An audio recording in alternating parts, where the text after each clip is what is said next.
অন্নপূর্ণা যোজনার একটি নতুন আপডেট নিয়ে কিন্তু আজকের এই ভিডিও করা। আজকের ভিডিওতে আমরা জানবো আপনাদের অ্যাপ্লিকেশনটা যদি আন্ডার এনকোয়ারি হয়ে থাকে বা আপনাদের অ্যাপ্লিকেশনটা প্রথমে রিজেক্ট হয়ে গিয়েছিল, তারপর আপনাদের অ্যাপ্লিকেশনটা আন্ডার এনকোয়ারিতে দাঁড়িয়ে আছে বা আপনার অ্যাপ্লিকেশনটা আন্ডার প্রসেসিং হয়ে আছে, তো আপনি কবে টাকা পাবেন, আপনি আদৌ টাকা পাবেন কি পাবেন না, আপনার যে সার্ভে হয়েছিল সেই সার্ভের কি ফল হলো, আপনি এখন এই অ্যাপ্লিকেশনটা যখন আপনি স্ট্যাটাস চেক করছেন সেই স্ট্যাটাসটা আপনার কিন্তু এখনও আন্ডার এনকোয়ারি দেখাচ্ছে। তো এই সমস্ত প্রশ্নের উত্তর কিন্তু আজকের ভিডিওতে আমরা দিয়ে দেবো। তার জন্য চ্যানেলটা অবশ্যই কিন্তু সাবস্ক্রাইব করতে হবে এবং ভিডিওটা অবশ্যই শেষ পর্যন্ত কিন্তু ওয়াচ করতে হবে। চলুন ভিডিওটা শুরু করা যাক। দেখুন, আপনাদের কি হয়েছিল না, আপনাদের যে অ্যাপ্লিকেশনটা সেটা কিন্তু আন্ডার এনকোয়ারি হয়ে গিয়েছিল, ওকে, বা আপনাদের অ্যাপ্লিকেশনটা কি আন্ডার প্রসেসিং হয়ে গিয়েছিল।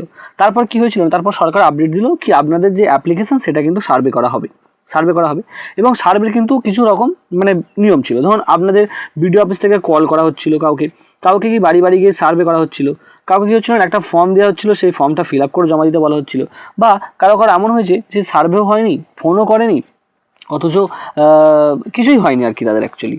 তো তাদের কি যে তাদের যে অ্যাপ্লিকেশানটা সেটা কি রিজেক্ট হয়ে যাবে, এই প্রশ্নের উত্তর কিন্তু আজকের ভিডিওতে আমি দিয়ে দেবো।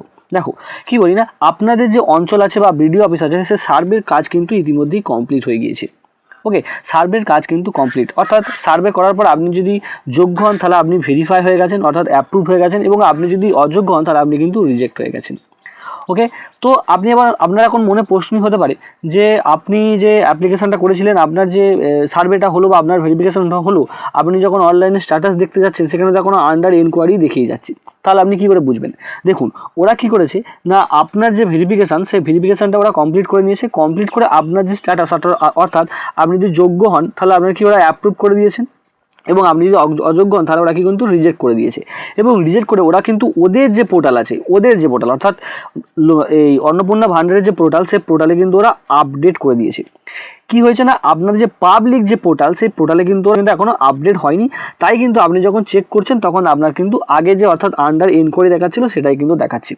কিন্তু বাস্তবে ওরকমটা নয়, বাস্তবে কি হয়েছে না, আপনার যে অ্যাপ্লিকেশন সেটা কিন্তু সাকসেসফুলি ভেরিফিকেশন হয়ে গেছে, এবং আপনি যদি যোগ্য হন তাহলে আপনি কিন্তু অ্যাপ্রুভ হয়ে গেছেন, এবং আপনি যদি অযোগ্য হন সেক্ষেত্রে আপনি কিন্তু রিজেক্ট হয়ে গেছেন। কি হবে না, তাহলে এবার তো আপনি ব্যাপারটা বুঝতে পেরে গেলেন যে আপনার যে ভেরিফিকেশনটা হয়ে গেছে কিন্তু আপনার যে পোর্টাল সেই পোর্টালে জিনিসটা শো করছে না।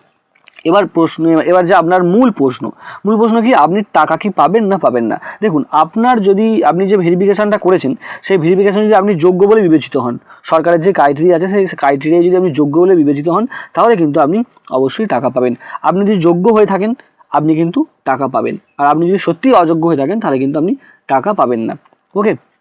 এবার দেখুন, ধরুন আপনি যোগ্য বলে বিবেচিত হয়েছেন, তাহলে কি না, আপনি যে জুলাই মাসে যে টাকা, সেই জুলাই মাসের টাকা তো আপনি পাননি। তাহলে সরকারের নতুন যে নোটিফিকেশান, এটার জন্য আর কি ভিডিও করা, যে আপনার যে আগস্টে যে টাকা দেওয়া হবে আগস্ট মাসে, সেই আগস্ট মাসে আপনার কি বকেয়া যে টাকাটা, সেই বকেয়া টাকাটাও কিন্তু আপনার দিয়ে দেওয়া হবে। অর্থাৎ আপনি কী পাবেন না, 6,000 টাকা কিন্তু একসাথে পাচ্ছেন। বুঝতে পেরেছেন? আপনার জুলাই মাসের টাকা প্লাস আপনার আগস্ট মাসের টাকা কিন্তু আপনার যে ব্যাঙ্ক অ্যাকাউন্ট, সেই ব্যাঙ্ক অ্যাকাউন্টে সরাসরি ঢুকে যাবে, যদি আপনি সার্ভে যেটা হয়েছে সেটার পরে যদি আপনি যোগ্য বলে বিবেচিত হন। তো ভিডিওটি ভালো লাগলে চ্যানেলটা অবশ্যই সাবস্ক্রাইব করবেন এবং ভিডিওটি বেশি বেশি করে শেয়ার করবেন আপনাদের আত্মীয় পরিজনদের সাথে। ধন্যবাদ, দেখা হচ্ছে পরের ভিডিওতে।